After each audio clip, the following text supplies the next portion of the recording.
চতুৰ্থ পৰ্যায়ৰ orientation training programme কৰা হ'ল। এইটো লাষ্ট আছিলে আমাৰ। আকৌ 13 তাৰিখৰ পৰা DMIT টেষ্টটো আমি আৰম্ভ কৰিম। আজি এই অনুষ্ঠানত যিমান প্ৰায় 1100 হেডমাষ্টাৰ কলেজৰ প্ৰিন্সিপাল উপস্থিত হৈছে। 1100তকৈ অলপ বেছি। তো গতিকে খুব ভাল লাগিছে। বৰমাত বাক্সা আৰু তামোলপুৰ দুইটাৰ ভিতৰত 1600 মান আছে, কিন্তু কিবা কাৰণে এইটো অহা নাই, কিন্তু আহিছে, ভাল লাগিছে। তো প্ৰথমৰ DMIT টেষ্টটো আমিতো বুজাই দিলোঁ, DMIT টেষ্ট কৰিম, এইটো কম্পালচাৰী কৰিম। হয়তো আমাক কিছুমানে সুধিছে যে আপোনালোকে ইমপ্লিমেণ্ট কৰিব পাৰিব নে নাই। আমি কৈছোঁ, আমি চেলেঞ্জ দিছোঁ, মানুহৰ মন আৰু ইচ্ছা যদি থাকে কাম কৰিব পাৰিম, আৰু আমি ইমপ্লিমেণ্টেশ্যন কৰি দেখাই দিম। ছেকেণ্ডলি, ইঞ্চুৰেঞ্চৰ কথা যিটো হৈছে, ইঞ্চুৰেঞ্চৰ কথাটো আমি 30 তাৰিখৰ ভিতৰত আমি গ্ৰুপ ইঞ্চুৰেঞ্চটো কমপ্লিট কৰিম। 30 তাৰিখৰ পৰা 1 তাৰিখৰ পৰা 15 তাৰিখৰ ভিতৰত গ্ৰুপৰ ইঞ্চুৰেঞ্চটো হ'ব ডিগ্ৰীৰ পৰা মাষ্টাৰ ডিগ্ৰীলৈ। নিয়াৰ এবাউট 54,000 ষ্টুডেণ্ট আছে। টিচাৰ নহয়, হেড অফ দ্য ইনষ্টিটিউশ্যন। তো হেড অফ দ্য ইনষ্টিটিউশ্যন তেওঁলোকৰ আমি চিঠি যাব ইতিমধ্যে। 54,000 আমাৰ ষ্টুডেণ্টছ উপকৃত হ'ব তাতে। আৰু আপোনাৰ হেৰি আছিলে, যিটো LP স্কুলৰ পৰা আপোনাৰ হায়াৰ ছেকেণ্ডাৰী লেভেললৈ 7,13,103 এই নাম্বাৰ অফ ষ্টুডেণ্টছ বেনিফিট হ'ব থ্ৰু দি স্কিম। যদি কোনোবা যদি এবচেণ্ট থাকে, যিহেতু ছামাৰ ভেকেশ্যন পৰিব, এইটো 5 লাখ টকাৰ ইঞ্চুৰেঞ্চ। তো DMIT টেষ্টৰ কাৰণে 1 পইচাও দিব নালাগে। আৰু BTC গভৰ্ণমেণ্টে কৰিছে। আমাক যেহেতু মোক এডভাইজাৰ বনাইছে, এডভাইজাৰী কমিটি এটাও বনাই দিছে, আমি এইটো ইমপ্লিমেণ্টেশ্যন পৰৱৰ্তী পদক্ষেপ যিটো ৰিপৰ্ট আহিব তাৰ ওপৰত আমাৰ কাউন্সেলিং কমিটি আছে। এই কাউন্সেলিং চেলে তেওঁলোকৰ লগত আলোচনা কৰি ভৱিষ্যতটো কেনেকৈ আগবাঢ়িব আমি ছাজেষ্ট কৰিম। টেষ্টবিলাক আমি বিচাৰিছোঁ কি, আমাৰ এটা ডেট আছিলে চেণ্ট্ৰেলি বাক্সা তামোলপুৰত এটা জেগাত চেণ্ট্ৰেলি, কাৰণ টাইম নাই। যিহেতু আমি ইমপ্লিমেণ্ট কৰিব ওলাইছোঁ, হয়তো কোনোবাই আমাক সমালোচনা কৰিব পাৰে যে ইমান দিনত পাৰিব। আমি পলিটিকেল লিডাৰ নহয়, আমি কৈছোঁ আমি কাম কৰি দেখুৱাই দিম। যিহেতু আমাৰ প্ৰমোদ বড়ো ডাঙৰীয়া, মই তেখেতক কিয় ধন্যবাদ জনাইছোঁ চাওক, আজি বড়োলেণ্ডত যিটো শান্তিৰ প্ৰতিষ্ঠা হৈছে, এই অসমত আলফাৰ সমস্যাটো আজিলৈ সমাধান কৰিব পৰা নাই। কিহৰ কাৰণে সমাধান হয় আমি বিচাৰিছোঁ, সমাধান হওক, আলফা সমস্যা সমাধান হওক। নৰ্থ ইষ্টত যিমান উগ্ৰপন্থী আছে, কিন্তু আমাৰ বড়োলেণ্ডত প্ৰমোদ বড়ো ডাঙৰীয়াই যিটো এওঁলোকক বুজাই মেলি আনি যে আজি ছাৰেণ্ডাৰ কৰে, বড়োলেণ্ডত যিটো পৰিৱৰ্তন আহিছে, শান্তি স্থাপন হৈছে, ইয়াতকৈ আমাৰ আৰু একো নালাগে। আজি শান্তিত ৰাতিও ঘূৰিব পাৰিছোঁ, আৰু আমাৰ ইয়াত কোনো ধৰণৰ এতিয়া ঘটনা হোৱা নাই, দুৰ্ঘটনা হোৱা নাই। গতিকে মই তেওঁক ঈশ্বৰৰ তাত প্ৰাৰ্থনা কৰি দিছোঁ, তেওঁ দীৰ্ঘজীৱী হওক আৰু মংগল হওক তেওঁৰ, সেইটো মই প্ৰাৰ্থনা কৰিছোঁ।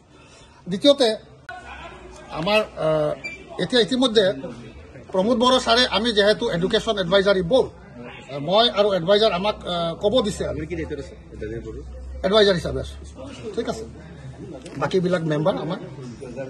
তো এছ'চিয়েট BTC এতিয়া হৈ আছে 30 জুলাইৰ ভিতৰত। আমি এনেই লেকচাৰ নিদিওঁ, ইলেকশ্যন নহয়। এছ'চিয়েট প্ৰফেচাৰৰ প্ৰমোশ্যন পাব 48জন প্ৰফেচাৰ বাকী আছিল।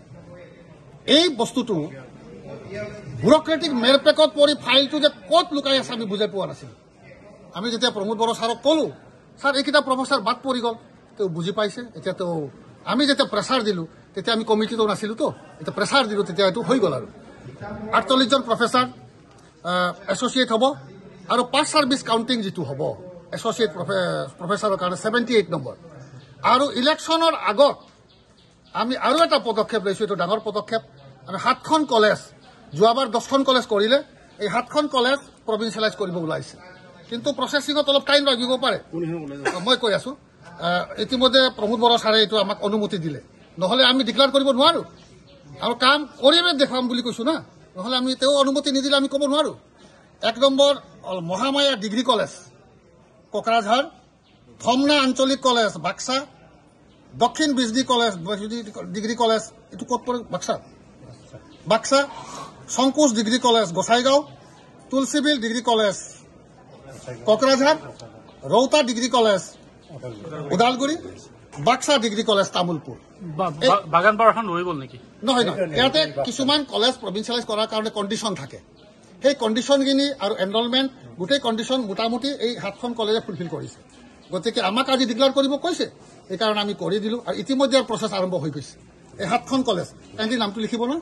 কিছুমান স্কুলৰ প্ৰব্লেম যিখিনি আছে, সেই প্ৰব্লেমবিলাক আমি প্ৰমোদ বড়ো ছাৰক কনভিন্স কৰিম, আৰু আমি আশা কৰিছোঁ যিখিনি সমস্যা আছে আমি এইখিনি সমাধান কৰিব পাৰিম। ইয়াতে হয়তো নাভাবিব যে আমি এনেই কৈছোঁ, আমি কোনো পলিটিকেল লিডাৰ নহয়, what ever we say that is final. বৰ্তমান গৰম বন্ধৰ দিন চলি আছে, গৰম বন্ধ চলি আছে।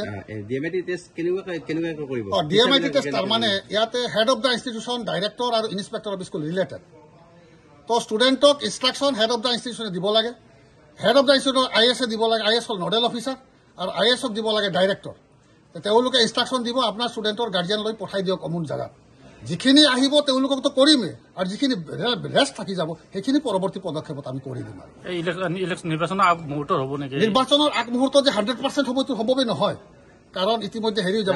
ক'লে যে বিগত সময়ত আপোনালোকে আলোচনা কৰি কামটো হোৱা নাছিল, ইলেকশ্যনে আগমুহূৰ্ত হৈছে, এইটো ইলেকশ্যনে এটা আঁচনি বুলি ক'ব পাৰি? নহয়, ইলেকশ্যনৰ আঁচনি নহয়। তাৰমানে হৈছে কি, আমি আলোচনা কৰি বহুত চেষ্টা কৰিছিলোঁ, কিন্তু কিছুমান ব্যুৰক্ৰেটিক প্ৰব্লেমৰ কাৰণে আমি ছাকচেছ হ'ব পৰা নাছিলোঁ। লাষ্টত ব্যুৰক্ৰেটিক বাদ দি আমি প্ৰচিড কৰিলোঁ ডাইৰেক্টলি, তেতিয়াই আমাৰ কামবিলাক হৈছে। BTC ব্যুৰক্ৰেটে বাধা দিয়ে নেকি?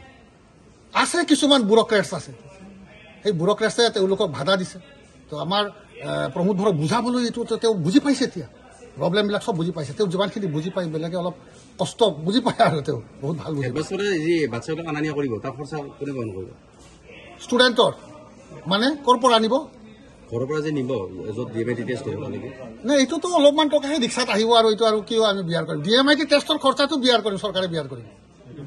হয়, এইটো কষ্টলি। 2 টকাৰ কাৰণে যদি আমি বিয়াৰ কৰোঁ, এইটোতো নিজেও কৰিব লাগিব। আৰু কিবা আছে?